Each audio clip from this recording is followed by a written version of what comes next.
Hey internet, so I feel like it's been a long time since I've sat down and filmed a video where I'm actually talking to the camera. I'm so used to having it filming down on my desk with planner videos or just vlogging, but actually sitting at my desk and filming feels a little bit strange, but you know, I wanted to get back into it. I've not really filmed any videos for this channel in a little while now, and I really want to get back into it, especially because so much of my time and attention has been going to the planner channel, but I am not all about planners, and there's a lot of other aspects of my life that I want to share and other creative sides as well. So this is my attempt to try and get back into it, and I will see how I go. So if you read my blog, then you'll know that there were 3 goals that I set myself this year. One was to reduce the amount of PR products that I feature on the channel, and that's just more of a personal reason. I go into all the details on my blog, so you're welcome to go read that.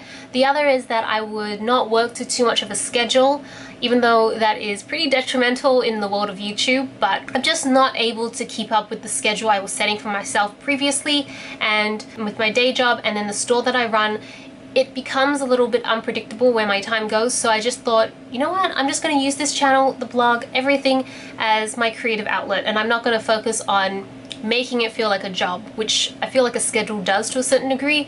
So I still want to post content as often as possible, but for now I'm just going to take the schedule off the plate so I can just focus on whatever feels good. And then the last one was Project 100 Pan. Because 2016 is going to be the year of decluttering for me. I need to cleanse my life of all the crap that I have, not only in my life but just generally. And so I have decided that I will not be purchasing any beauty, skincare, hair products until I have gone through at least 100 products. I feel like I'm gonna hit that really quickly, just because I'm about to show you almost over a quarter of those 100 products, and it's only been February, so I know I'm gonna hit this really fast, but that's the point. I'm just gonna get right into it. So the first one I'm gonna do is makeup, just because I feel like that's the most exciting for most people, because it's actually hard to get through makeup.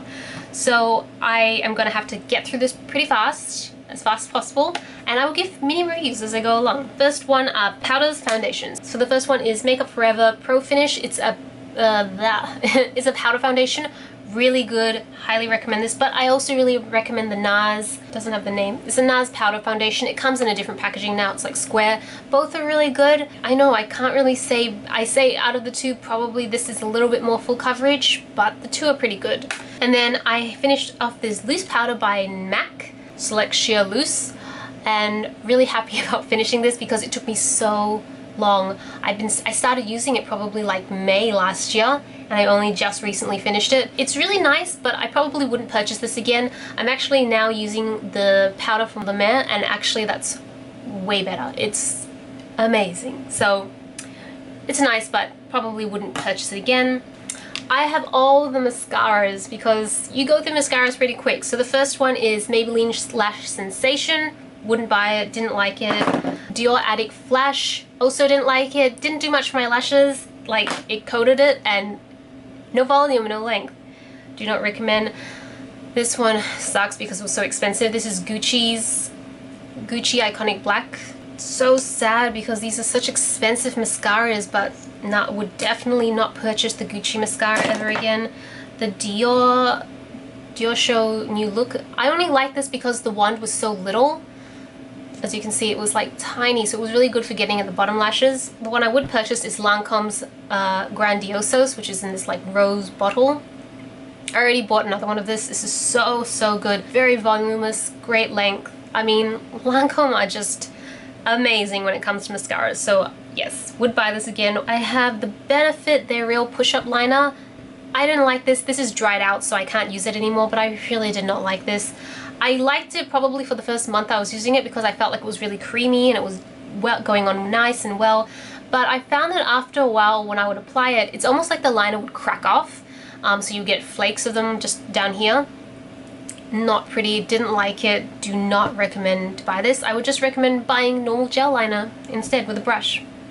I thought it was easier to use too. The other problem is that if you leave this for a while, so you can see it, I don't know if it's going to be obvious. You can see in the tip, it just keeps squirting out on its own.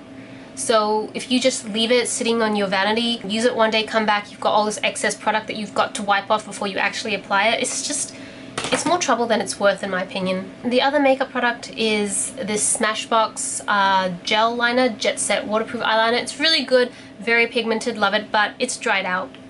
Even though this is the mini version, I found like it dried out pretty fast, so that's the only downside to it, but other than that, it was really good. And then this OPI Ridge Filler, as you can see, the formula has completely separated. It actually doesn't work the way it used to, so I think I've just had this for too long, but it's actually really good too. Probably wouldn't buy it again. I think pretty much any base coat would do. I don't know, I'm not fussy when it comes to nail polish. Okay, so that's all the makeup done. I'm gonna get into skincare. This is my all-time favorite day moisturizer, the Clinique Dramatically Different Moisturizing Lotion Plus. It's the only one I've used so far where I can apply makeup on top of it and it doesn't rub off or roll off or anything like that. So I pretty much exclusively use this now for my daytime moisturizer and I love it so much. So yep, 2 bottles gone. I'm on to my last one because I bought a backup last year, so I hope that I hit this pan. I hope I finish this project before I finish that, otherwise I'm gonna be in trouble.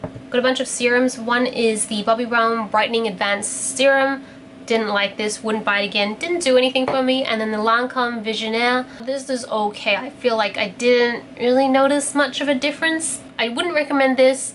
I feel like sometimes in the morning it would make my skin look a bit more plump, but I probably wouldn't buy it, to be honest. I feel like there are other serums out there that I'd want to try that I feel might be better.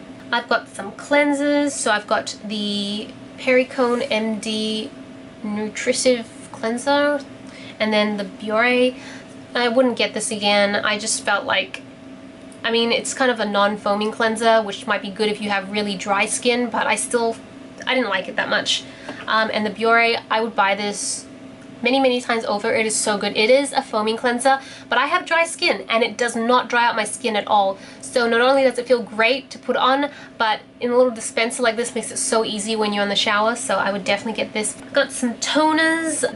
This is the Face Shop Collagen Water Moisture Toner. This is really good. I would definitely get it. I love the smell. It's very soothing and I did find it quite moisturizing, so it didn't dry out my skin at all. So I really love this. And then the other one was the Michael Todd's Cranberry Hydrating Anti-Aging Toner. It was good. I don't know, no issues with this. It didn't dry out my skin either, so I guess it's up to you if you like the scent of this. I would still probably go with this because I preferred the scent more, but they're both pretty good toners. I have a moisturizer by SK Whitening Source Derm-Brightener. I really liked the dispenser in this because it's kind of like twisting it and then product just comes out from here, so you don't dip your fingers in or anything like that. But it didn't really do anything for me. I mean, I've had really basic moisturizers that leave my skin feeling amazing the next day. This, nothing. So I probably would not get this again because I know how expensive SK2 is. But the other SK2 product I probably would get is this Skin Signature Eye Cream, which I think they've changed the branding a little bit now. But it was a really good eye cream. I did feel that it moisturized my under eyes really well. So I would buy this again, even though it pains me because it's so expensive. The last skincare product I have is La Roche-Posay. This is like an under eye cream. I wouldn't get it. I don't think it did anything for me. It was just a moisturizer. So there you go. This is the Australis Makeup Finishing Spray. This was really good. I think it's like $4 in Priceline, and I did feel like it did a good job at setting my makeup. I'd say it's on par with the Urban Decay All Night Setting Spray, so I would definitely buy this again. In terms of hair, I've got Kiehl's Stylist Series Heat Protective Silk Straightening Cream, and I have the Goldwell Sleep Perfection. It's a spray basically. They're both heat protectors for straightening your hair. This one you put on when your hair is wet. This one you spray on when your hair is dry and you're about to straighten it. I love both products. I would buy both products again. This one I probably will not be purchasing until quite later on, just because I do find it pretty easy to find heat protecting gels or creams to use on your hair when it's wet, because what it does is that it leaves your hair feeling really smooth and soft afterwards, and then the straightening just goes on really well. But I think I have quite a few products that do that and do it well. So even though this is great, it doesn't stand out as being a unique thing, whereas this is, I have not found anything like this. I love how it smells. I love how soft and silky my hair feels after I've used this and then straightened it, and I cannot find anything like it. So I already have another one that I'm using now that I purchased a while back. Luckily, this actually lasted me almost 2 years. yeah, lasted me a long time, so I don't think I have to worry about running out of it during this whole experiment or project. 2 more hair products. I have the Hydrating Macadamia Oil Shampoo and Conditioner by Organics.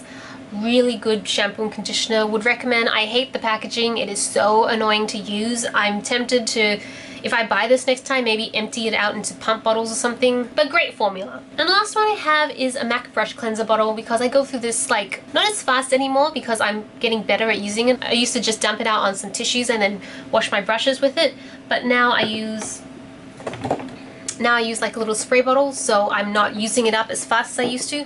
But I have like 4 of these in my storage, because why not?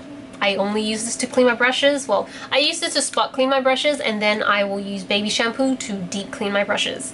But yep, love this, recommend it. It is a little expensive, $20 Australian, and I feel like you can probably get cheaper versions in Priceline, but I have not tried it, and I'm not going to bother trying anything cheaper because I'm happy with this. So I just counted everything. It is 27 products out of 100, which is pretty good. I haven't been purchasing any products since coming back from my trip to America, and it's sometimes, especially when new releases come out, and you know me as a blogger, I love to get new releases, even though I haven't been posting as much as I used to, but I just love trying everything new, and I have to always stop myself and be like, wait, remember, you can't buy anything new right now. It's a learning curve, but I'm actually happier for it because I know that I'm introducing less clutter into my world, and my bank account thanks me for it. So yeah, I hope you enjoyed this video. This is Celina reporting from my room. Back to you, internet.